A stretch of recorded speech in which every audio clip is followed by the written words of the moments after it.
путь. В 8:50 наша группа грузится в Хивус. 7 туристов с рюкзаками наперевес. В них все самое необходимое – сменная одежда, спальники, провиант. Палатки в этом путешествии, как отмечает руководитель тургруппы и директор заповедника, нам не пригодятся, ведь ночевать каждый раз мы будем в крытых помещениях, в гостевом доме на Кордоне и в горном модуле на Вологодской грани. Этот маршрут тем и примечателен, что рассчитан он даже на неподготовленных туристов. В принципе, подойдет для человека, который даже первый раз едет, потому что здесь все доставка идет Хивусом по речке, и 20 километров у нас разбито на 2 дня. То есть 10 километров в день, это, в принципе, может пройти человек, и это не пролазная тайга какая-то. Весь первый день – это расслабленное состояние. Пока Хивус движется вверх по течению, туристы могут вдоволь любоваться видами и фотографироваться. Эти места живописны. Через 2 часа первая деревня – Волосница. Она была основана еще в 1671 году жителем Чердыни Семеном Девятковым на торговом пути из Прикамья на Печору. Позже организаторы обещают в рамках этого тура устраивать экскурсию по деревне, угощать туристов чаем и домашней выпечкой. Но мы движемся дальше, вперед. Там за горизонтом еще немало интересного. Мы будем проезжать еще несколько деревень. Последняя деревня у нас будет Устюнья. Это одна из наиболее древних поселений на территории Печоры. Примерно конец 16-го, начало 17 века. Кроме того, были найдены более древние свидетельства о том, что здесь жили люди.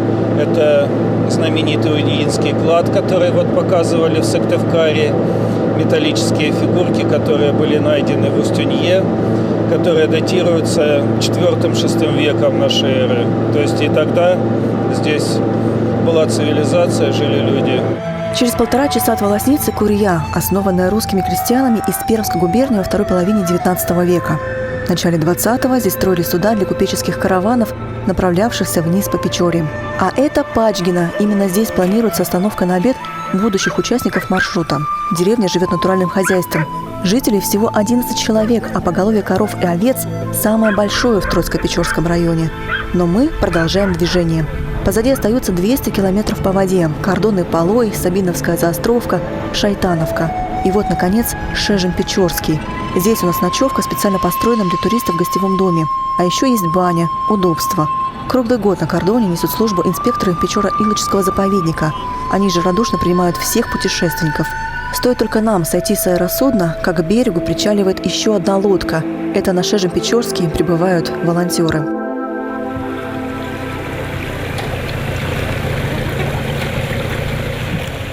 Руководство заповедника прибегает к их помощи уже 2-й год подряд. Молодые крепкие парни и девушки приезжают в Печора-Илочский со всей России.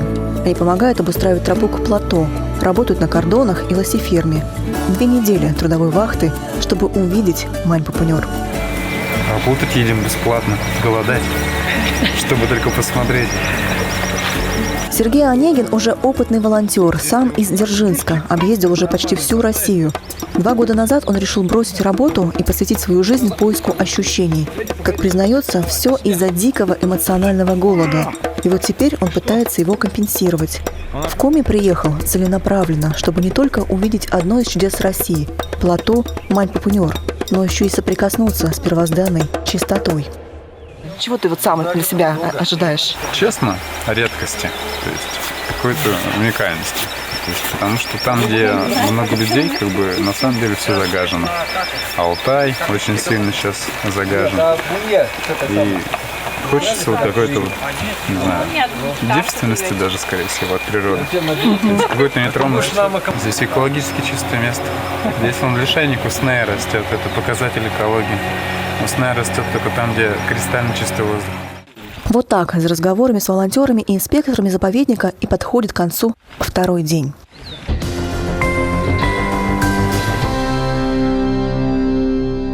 Едва встало солнце, мы снова в дорогу. Но прежде чем отправиться на аэросудне дальше, к верховьям Печоры, решаем сначала подняться на скалу с другой стороны реки. Оттуда на Кордон Шежем-Печорский открывается фантастический вид. Фотосессия на память и дальше, к болванам. В 9 утра наш катер отходит от гостеприимного Кордона, и всего через 18 километров мы уже у знаменитой Медвежьей пещеры, той самой, о которой всего пару дней назад нам так подробно рассказывали в музее заповедника. Общая длина доступных осмотру ходов 480 метров. Сам вход на высоте 40 метров над Печорой. По виду словно большая арка. Именно здесь были найдены многочисленные кости ископаемых плейстоценовых животных: северного оленя, мамонта, шерстистого носорога, тигра-льва, овцы-быка, зубра, лося, лошади, песца, волка, зайца и копытного лемминга. Кремниевый инвентарь этой стоянки насчитывает 1500 предметов. Всего в отложениях пещеры найдены остатки 34 видов млекопитающих, а еще и птиц и других позвоночных. Мы же двигаемся дальше, к Ёлминскому научному стационару. Он был построен в 2012 году для изучения смешанной популяции куних. Именно здесь проводится отлов и мечение соболей и куниц, тех самых, ради которых в начале 20 века и был создан заповедник. Здесь численность соболя восстановилась после организации заповедника, и сейчас она находится в таком стабильном состоянии, где-то порядка 3-4 зверьков на 10 тысяч гектар. И уже, наверное, в течение 15 лет, как они начинают выходить из заповедника на сопредельные территории, и местные охотники их ловят, чем очень довольны. И для них как раз заповедник – это дом родной. Они считают, что заповедник – это большое благо, потому что до организации заповедника за соболями ходили за Урал. Здесь соболя не было практически совсем. Сегодня помеченных в заповеднике соболей отлавливают даже в Свердловской области, за 200 километров от этого места. Это значит, территория природоохранной зоны находится в полном балансе. За жизнью зверей и птиц научные работники следят с помощью фотоловушек. Присутствие человека на этой земле должно быть минимальным. И именно поэтому так важно найти новый маршрут на плато взамен того, что долгие годы пролегал через весь заповедник с кордона Усть-Ляга. Та тропа, которая идет с Илыча, она рассчитана на то, что там туристы 4 раза ночуют на территории заповедника. Это связано с организацией лагерей, заготовкой дров, установкой туалетов. И это, конечно, наносит вред природе. Поэтому мы стараемся от этого уйти, ведь мы не можем туда не подвести дрова со стороны. Все нужно рубить на месте. Там нету дорог для того, чтобы это сделать. И сделать эти дороги невозможно. Кроме того, старый маршрут проходит по болотистому месту, и он менее живописный. И вот мы снова садимся в лодку, двигаемся дальше. Спустя еще несколько десятков километров открываются замечательные виды. Медвежий камень и та самая гора Койб, что звучит во всех легендах о Мань-Пупунёр. Фотосессию и съемки проводим, не выходя из Хивуса. До конечной точки, где мы оставим аэросудно и пустимся в пеший поход, остается совсем немного. Пройти в этот день нам предстоит всего 13 километров, ровно столько от устья ручья Подкопённый до горного модуля на Вологодской грани. Вот эта лесная часть 3 километра, насколько она будет сложная для, скажем так, неподготовленных туристов, для людей, которые там решили просто съездить, посмотреть? На данный момент, конечно, она будет сложная. Она еще не чищенная, ее нужно готовить для того, чтобы можно было ее пройти уже легко. 3 километра это все-таки не 10 километров, да? Если можно и так сравнить, конечно, это меньше. Но все будет зависеть от того, насколько, какой лес. Если он старый, много завалов, будет тяжело передвигаться. Мы выйдем на ту самую дорогу, где все, кто хотел, все, кто мог, абсолютно бесконтрольно посещали заповедную территорию. Сейчас там уже порядок? Да. С прошлого года здесь охранная территория. И пробраться туда фактически невозможно. Были в прошлом году попытки другими окольными путями зайти на плато, но их отлавливали уже охрана, которая находится прямо на самом плато. Тем временем Печора меняет характер с равнинного на горный. Начинается труднопроходимая 3-километровая шевера. Бурлящий стремительный поток набирает скорость 20 км в час. Судно несется, подпрыгивая на волнах. Адреналин зашкаливает, но в месте впадения ручья Манская Волосница течение успокаивается. Все яснее чувствуется приближение гор. Усиливается ветер и холодает. Через 3 часа в назначенное время, ровно в полдень, мы у ручья Подкопённый, последней точки на реке Печора.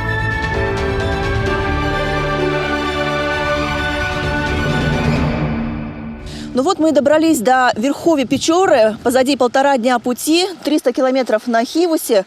Сейчас наша задача немножко передохнуть, собраться силами. И дальше вот через этот лес 3 километра мы пойдем пешком, там до дороги, а потом уже выйдем на Вологодскую грань.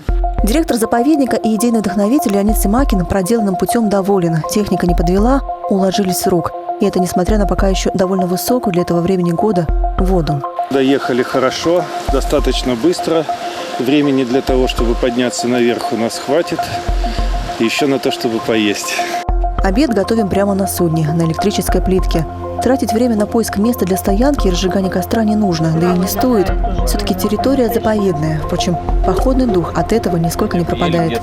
Ведь на импровизированном столе все тот же стандартный походный набор продуктов. Бутерброды с сыром и колбасой, помидоры и огурцы. И, конечно, суп из котелка с тушенкой. Это оператор, он тоже есть. Воду для супа, кстати, набрали прямо из Печоры. Здесь в верховьях она кристально чистая. А еще дышится тут необычайно легко. Пока ничего сложного не было. Я думаю, что он несложный. Во-первых, это будет очень интересен маршрут для неподготовленных туристов. Может быть, даже с детьми, потому что совершенно безопасно, быстро. Но сейчас остальной путь посмотрим. Я так думаю, что он тоже будет довольно-таки нетрудным. Обед подходит к концу. Проверяем рюкзаки, пакуем вещи и стартуем. Выходим на 3-километровый подъем по лесному склону. И здесь нас ждет первый неприятный сюрприз. Идти тяжело, кругом снег, а еще и следы медведя. Идем диким лесом. Местами снег, местами вот такие вот лужи. Без резиновых сапог вообще никак. Еще комары летают. Комары здесь крупные. Правда, кусают не сильно. А значит, жить можно. И Мань-Пупунер уже тоже недалеко. И чем выше мы поднимаемся, тем все больше и больше становится снега. Весна, конечно, теплом не радовала. Но в это время года увидеть здесь такую картину никто из сотрудников заповедника никак не ожидал. Мне кажется, сейчас все аномально. И воды очень много, и снег не тает. И даже на некоторых деревьях листочки до сих пор. Ага. Через 3,5 часа наша группа все же преодолевает лесную чащу и выходит на хребет, ту самую древнюю Мансийскую тропу, которая ведет прямиком к Вологодской грани. Так мы за один день из лета попали в зиму. Причем такую суровую зиму. Очень холодно. Здесь наверху открываются виды на горы, а еще на страшную колею и мусор, который оставили после себя любители острых ощущений. Ну вот еще один сюрприз, который оставили здесь путешественники, явно нелегалы, потому что именно вот по этой дороге раньше, да и сейчас, в общем-то, тоже пытаются проехать, в том числе и там на буранных, квадроциклах, чем угодно, те самые туристы, которые не хотят проходить на Мань-Пупунер так, как положено, по закону. Они готовы заплатить небольшой штраф, но при этом прорваться, идти в наглую, ну и оставляя после себя вот такие вот сюрпризы. Вся эта территория не относится к заповеднику, а потому контролировать это место просто некому. Конечно, дальше, на подходе к самому плато, уже стоит военизированная охрана Печора-Илочского, потому езда к самим болванам прекращена. Но здесь все так же порой продолжают колесить внедорожники и квадроциклы, причиняя серьезный вред этой местности. Вот такие следы от квадроциклов, они остаются навсегда. Они уже никуда не денутся и будут только хуже. Видите, начинается водная эрозия, земля смывается вся вниз, и остаются вот такие вот жуткие канавы. А к чему они в дальнейшем могут привести? Они в дальнейшем привести к оврагам, начнет разрабатываться этот склон. Ага. Смывается почва, смываются деревья. Путь дальше ничем не отличается. Такая же картина практически до самой Вологодской грани. Оттого и идти не так-то просто. Утопаешь в грязи и снегу. Впрочем, в наш пробный заезд вносит свои коррективы вовсе не рельеф местности, а погода. Спустя всего 4 часа от начала пешего маршрута небо затягивает тучи, нас накрывает дождь, сумасшедший ветер и нулевая видимость. Вообще погода на Урале – это подобная погода, это нормальное явление. Но впереди у нас еще несколько километров пути. Вверх, по хребту. Еще недавно из-за снега сырыми и холодными были только ноги. Вот теперь не спасают даже дождевики. Снимать дальше мы просто уже не можем. Вот так погода вносит свои коррективы. Сплошной туман, дождь. В таких условиях дорога во много раз тяжелее и кажется бесконечно долгой. Последний километр мы идем буквально на автопилоте. И когда силы уже практически на исходе, спустя еще 4 часа подъема, Сквозь туман на горизонте показывается первая постройка. Один из элементов горного лагеря на Вологодской грани. Теперь у нас есть крыша над головой, печь, сухие дрова и вода. Мы спасены.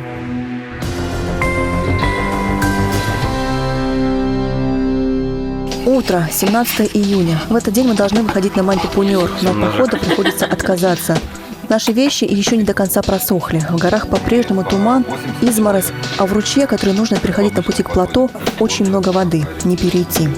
Такой сценарий на самом деле не редкость. Урал далеко не всегда гостеприимен, будто бы намекая на то, что дошедшие со времен древних мантий легенды на самом деле только считаются сказочными.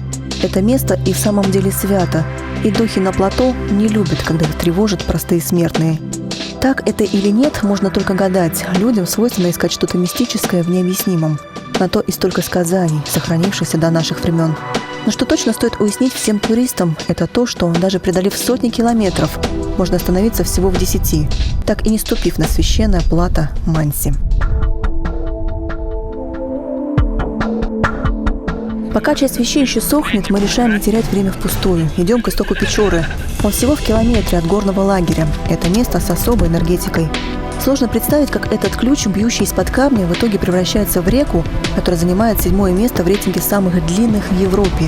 Ее протяженность 1809 километров.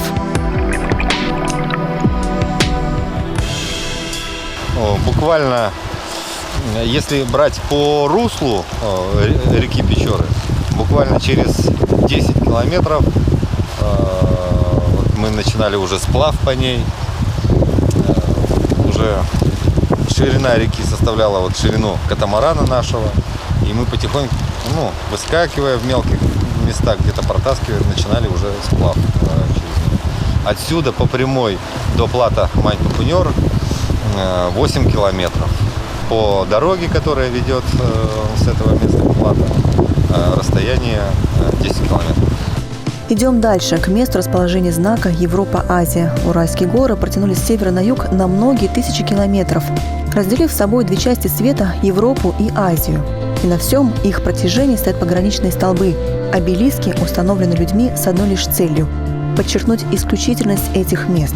Каждый из них сооружался в честь какого-либо события, и каждый имеет свою историю. Знак у истоков реки Печора – один из них – плоский чугунный круг в виде земного шара. Вообще такие места привлекательны для туристов, подобные знаки. И вообще их нужно установить возле таких контрольных точек туристических маршрутов. Это и восхождение на Народу, граница там проходит. И, конечно, сами по себе эти знаки будут привлекать к себе внимание туристов. Здравствуйте!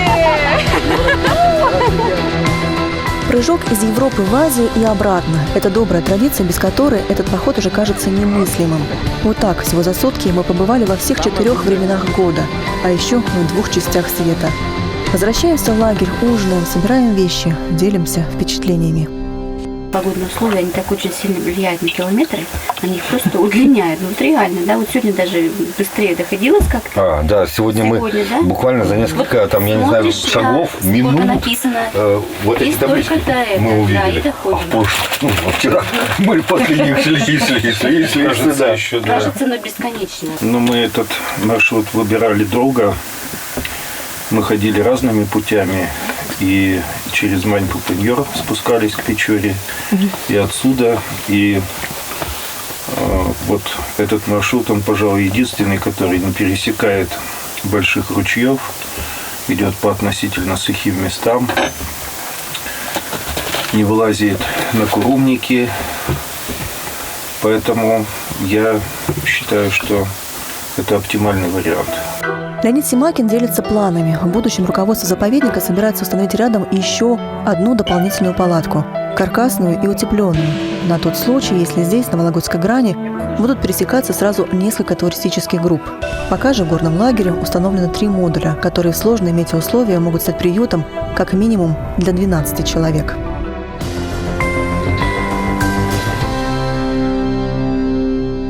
День 5 и последний. 18 июня в 7:15 мы выходим из горного лагеря в обратный путь. Погода успокоилась. Идти теперь по хребту гораздо легче. Если бы не облачность, нашему взору открылись бы шикарные виды. В 10:20 подходим к спуску. 2 дня непрерывного дождя сделали свое дело. Снега стало меньше. В 12:30 мы, наконец, у верховьев Печоры. Там, где нас все это время дожидался Хивус.